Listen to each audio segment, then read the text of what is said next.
Mr. Speaker, I yield 5 minutes to the chairman of the Energy and Commerce Subcommittee on Energy and Air Quality, the distinguished gentleman from Virginia, Rick Boucher. The gentleman is recognized for 5 minutes. I thank the gentleman from New York for yielding this time, and Mr. Speaker, I ask unanimous consent to revise and extend my remarks. No objection. Thank you, Mr. Speaker. I rise in support of the resolution, and I hope that its adoption by the House will send yet another powerful message that a change in the direction of our Iraq policy is required.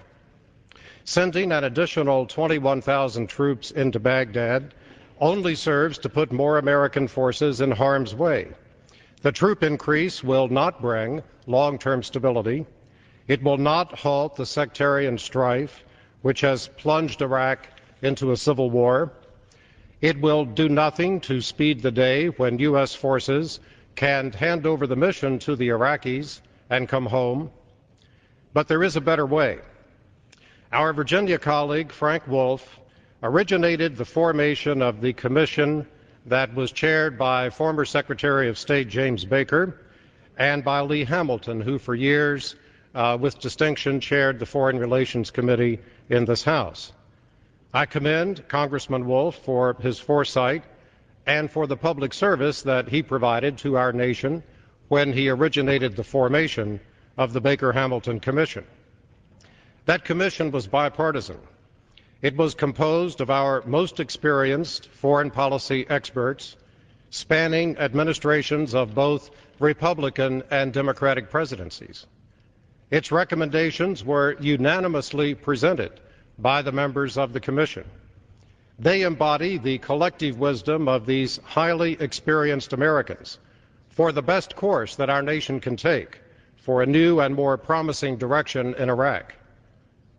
At the core of their proposals was a bold recommendation that the United States begin a dialogue with Iraq's neighboring countries about a way to achieve regional stability and most particularly stability in Iraq.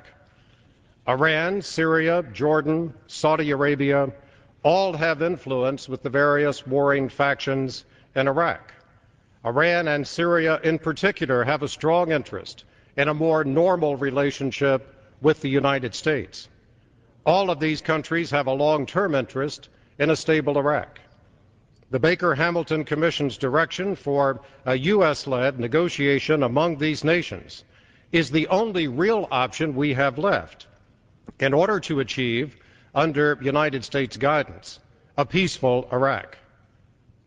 President Bush has rejected this recommendation. He has acted, in my view, very unwisely.